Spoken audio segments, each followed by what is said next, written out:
เมืองสุขุมาประกาศสร้างตั้งตะแสงเหียงสัมพันธ์อย่างเป็นทางการเพื่อยกระดับการคุ้มครองรัฐคุ้มครองสังคมวันที่19 มีนาคม 2026 นี้เมืองสุขุมาแขวงเก็บประซักได้จัดพิธีประกาศสร้างตั้งตะแสงเหียงสัมพันธ์อย่างเป็นทางการซึ่งเป็นตะแสงที่3ของเมืองเพื่อแนใส่ปรับปรุงกงจักการจัดตั้งและยกระดับประสิทธิภาพการคุ้มครองบริหารรัฐอยู่หากฐานให้มีความเข้มแข็งให้เกียรติเขาร่วมเป็นประธานโดยทานสมบูรณ์เฮืองวงศา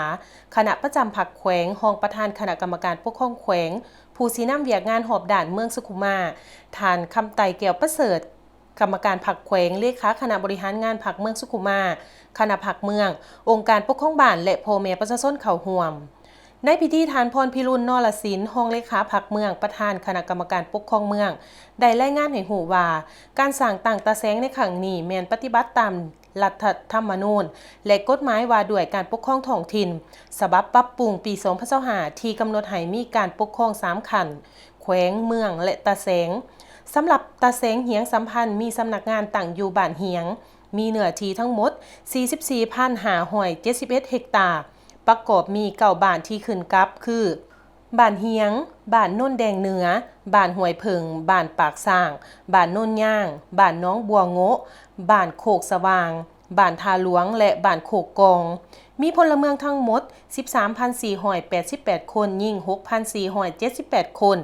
ได้ประกาศสั่งตั้งคณะพักหากฐานตาแสงมี17หน่วยพักขึ้นกับประกอบมีคณะพักเก่าสหายคณะประจำ3สหาย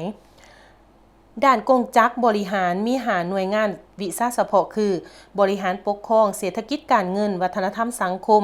ปกสปกสและองค์การจัดตั้งภาคองค์การจัดตั้งมหาชนโดยมีพนักงานสังกัดรัฐประจำการทั้งหมด13ฐานยิ่ง3ฐานพร้อมนี้ในพิธียังได้ผ่านขอตกลงแต่งตั้งบุคลากรหลักแหล่งประกอบมีฐานพันโทหนูแดงแสงทองศรีกรรมการพรรคเมืองเป็นประธานคณะกรรมการปกครองตะแสงเหียงสัมพันธ์ฐานสุบันแก้วบัณฑิตและฐานพันตีบุญแหลงเกตแก้วเป็นห้องประธานในตอนถ่ายทานสมบูรณ์เฮืองวงศาคณะประจำผักแขวงรองประธานคณะกรรมการปกครองแขวงก็ได้ให้เกียรติโอล่มโดยเน้นหนักให้คณะบริหารงานตะแสงสุดใหม่จงยกสูงความรับผิดชอบในการรับใส่ประชาชนเพิ่มทวีความสามัคคีภายในและพันขยายแนวทางนโยบายของภาครัฐให้เข้าถึงหากฐานอย่างทั่วถึงจากนั้นคณะประธานก็ได้ร่วมกันเปิดป้ายโครงการอย่างเป็นทางการ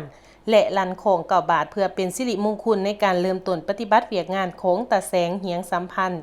อย่างเป็นทางการ